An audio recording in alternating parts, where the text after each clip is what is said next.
you know, I organized the whole thing along with Steve Bannon here. And I want to tell you something, if Steve Bannon and I had organized that, we would have won. MAGA Congresswoman Marjorie Greene is about to express how she would have used more violence to carry out a successful insurrection. Let's hear more of what she has to say.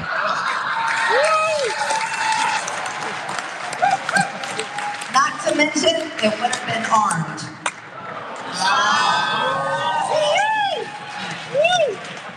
Yeah. See, that's the whole joke, isn't it? They say that whole thing was planned, and I'm like, are you kidding me? A bunch of conservatives, Second Amendment supporters went in the Capitol without guns, and they think that we organized that? I don't think so.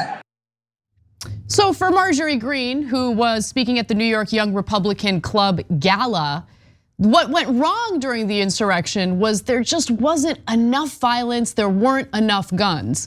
And I do want to be clear, there were individuals there who were armed, and luckily they did not fire shots because that would have exacerbated the situation and more people could have died.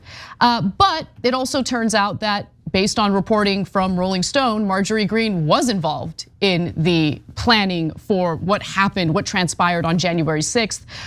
In an October 2021 piece that Rolling Stone reporter Hunter Walker published, he discloses that he had spoken to 3 different sources who were involved in the organizing and planning of the Stop the Steal, speech and rally that Donald Trump was speaking at, of course, that preceded the riots that took place immediately after. And one of them said this, okay, this is one of the Stop the Steal organizers. I remember Marjorie Taylor Greene specifically. I remember talking to probably close to a dozen other members at one point or another, or their staffs.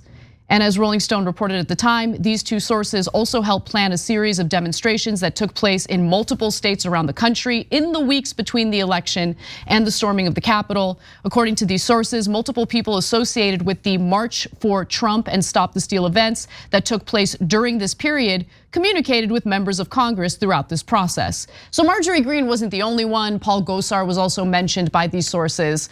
So A, she's wrong about them not being armed. There were people armed at the riots. And 2, she was involved according to people who organized the events on that day. Cenk. Yeah, so one of her excuses was, I got here on January 3rd because she was a newly elected congresswoman at the time. And they're saying that I planned this thing on January 6th. Can you imagine anything more absurd? But wait a minute, hold on. We know that you won in early November, and so do all the right wingers who were ecstatic that you won. It was not a surprise that you were going to Congress. Nobody found out on January 2nd, okay? So would they have been talking to you as an incoming member of the House?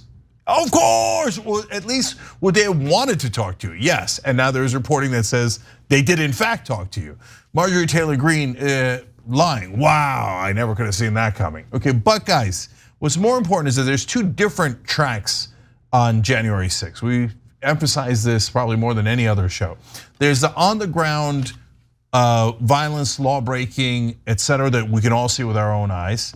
That's of course really bad, and they also came with nooses and zip ties and all that stuff, and we're chanting about murdering government officials, including of course Mike Pence, right? So, but what is arguably worse is the actual coup attempt that had nothing to do with violence on that day. It had to do with a fake elector scheme where they would pretend that Trump won when they all full well knew that he didn't. And the guy who helped to mainly organize that is the person she mentioned, Steve Bannon. So when she says, if Steve and I had done it, we would have won, that's empirically untrue. Steve Bannon did plan it and he didn't win. So just so you're clear on that. And then one more thing for now. Look, I think the most dangerous part of this, of course, is when she says we would have come armed. Basically, she's saying, signaling to the audience, remember guys, next time when you go, make sure you bring your guns. And that is the potential disaster of having lunatics like Marjorie Taylor Greene in power. And just, I mean, by extension of what she's saying, just visualize what she's calling for, how it would have gone down had more people been armed, because there were people who were armed. And luckily, I mean, and miraculously, they didn't open fire. But what exactly would the armed individuals do, Marjorie Greene? They'd open fire and do what? They would murder the cops that are trying to protect the lawmakers. 100%, and then the lawmakers. Exactly. I mean, who would they shoot? You say, hey, they would, if we organized, they would have come armed. Armed to do what? Well, we know who the confrontation was with. It was with cops, and if they got past the cops, Secret Service, and if they got past the Secret Service, they would have presumably used those weapons that, well, we didn't talk about it, Marjorie Taylor Greene's talking about it. Bring the weapons so you could use it to kill what? Her colleagues? The former Republican vice president of the United States? So these are the sick people that are on the right. And as always, I'll bring media a little bit into it because then you'll see guys like Anderson Cooper say, this happens on both sides. Well, no, it doesn't. Look, there's now rising left-wing clownishness that we're gonna talk about later in the program, okay? But this talk of grab your guns and show up somewhere happens 98% on the right wing. Exactly, and what also should be a cause for concern is how many newly elected Republican lawmakers were present during that speech. None of them have spoken out against the violence that's being promoted by the likes of Marjorie Greene. The people there include New York's George Santos, Georgia's Mike Collins, and Florida's Corey Mills.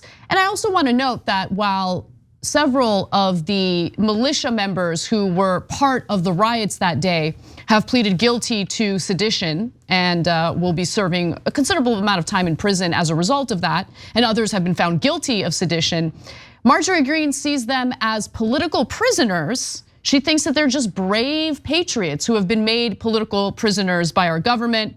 Should also note that more than 275 have been charged with assaulting or impeding law enforcement.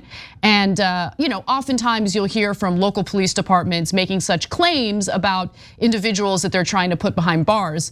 But we have video evidence of what happened and what transpired that day on January 6th, including several public hearings that were conducted by the House committee investigating what transpired on January 6th. So to treat them as if they're innocent individuals who have been made to be political prisoners is ridiculous, but it gives you a sense of what her mindset is really about. Okay, but hey, Marjorie Taylor Greene, if you think they're political prisoners, you are saying by definition, breaking into the Capitol, breaking into individual offices, and then doing all the things that they did, breaking things, stealing things, chanting about murdering people are all okay.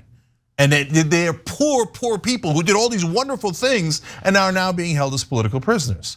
So what if left-wing activists broke into your office and did whatever the hell they wanted and started chanting, hang Marjorie Taylor Greene? Now, I would be deeply opposed to that. I would be the first person to say that's monstrous and you should definitely not do that. And whoever does that should be immediately arrested. But you're telling us now, oh yeah, break into my office and threaten violence, because I think that that's a wonderful thing that is part of freedom. I think that's a terrible message to send out. No one should listen to her. No one on the left wing, no one on the right wing, because has mental problems and she's trying to drive violence, and she has no idea what she's doing because she's too painfully dumb to understand the consequences of her actions. Thanks for watching The Young Turks. Really appreciate it. Another way to show support is through YouTube memberships. You'll get to interact with us more. There's live chat emojis, badges. You've got emojis of me, Anna, John, JR. So those are super fun. But you also get playback of our exclusive member-only shows and specials right after they air. So all of that, all you gotta do is click that join button right underneath the video. Thank you.